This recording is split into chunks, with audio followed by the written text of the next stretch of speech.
everyone, welcome to back my channel. I hope everyone is having a wonderful day. Before starting the video, please go ahead and hit the subscribe button. At Society, Nick walks in and notices Summer and Chance laughing together at a table. Chance tells her she's gorgeous and they discuss their past travels. Chance takes her hand and tells her he's happy right where he is. Phyllis arrives and gushes to Nick, "Look at them." She predicted it. Nick's surprised they're together when he and Sharon just ended. He knew Summer had feelings for Chance, but respected that she didn't make a move while he was with Sharon. Phyllis says it was never going to last. She's really happy for them. Nick concedes that he hasn't heard their daughter laugh like that in a long time. Phyllis says she deserves happiness after everything she put her through. "I deserve to be happy too." "I do, even though people in this town don't think so." She asks, "What about you, Nick? What's going on with you? Are you happy?" Nick doesn't think his happiness is a concern of hers. Phyllis knows he was very mad at her after she died. She wanted to talk to him because his opinion matters to her. She points out he hasn't exactly been blowing up her phone either. Nick has had stuff going on, but nothing he wants to get into. Phyllis has been wanting to tell him she loves him.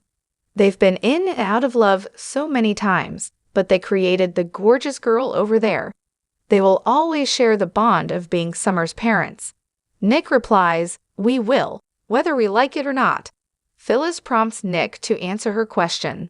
He says he's in a good place, but he can't help but worry about her. Phyllis assures him she's deliriously happy. If he buys her a drink, she'll fill him in. Across the room, Summer notices her parents and groans. They take some kind of perverse pleasure in knowing her business. Chance says Nina's the same. At least they care. Not everyone can say that. Chance warns that Phyllis and Nick are headed their way. In the GCAC dining room, Ashley sips her martini. Her phone rings. It's Tracy. She ignores it. In his suite, Tucker makes love to Audra, who asks if he's still glad he chose her. He gasps that she's made a pretty good case for herself so far. After sex, Audra dozes. Tucker notices she's asleep and grabs his phone to read Ashley's text, which says she needs to meet with him. In the dining room, Ashley gets a text from Tucker asking, "Where are you?" She lets him know she's downstairs. In his suite, Tucker checks to make sure Audra's asleep, says, "I love you," and then gets out of bed. In the dining room, Ashley cringes as she flashes to Tucker's tirade in the cafe. He appears and she wants to talk privately in his room. He says no. Right here, right now, or forget it. In Tucker's suite, Audra wakes up and realizes he is gone. In the dining room, Ashley tells Tucker it's irrelevant what happened on her trip to Paris. She wanted to tell him that she's never been more disgusted in someone's actions than she is with his. Tucker scoffs, "You woke me up to tell me this." Ashley has accepted the sad fact that she married him, but she will be eternally embarrassed and ashamed that she ever loved him. She goes on to say he's really outdone himself by bribing a restaurant staff on another continent to make her think she's cuckoo. Tucker realizes they all backed up his version of events. Ashley knows she has to protect herself now and says her family is doubting her.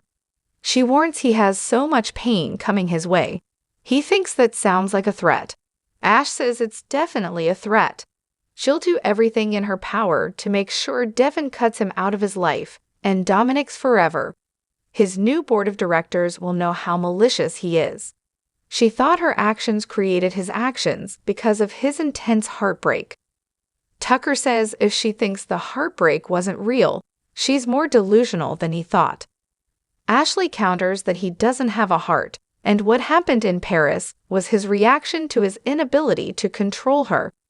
She has sheer and utter contempt for him. Tucker asks, "Are you finished? 'Cause now it's my turn."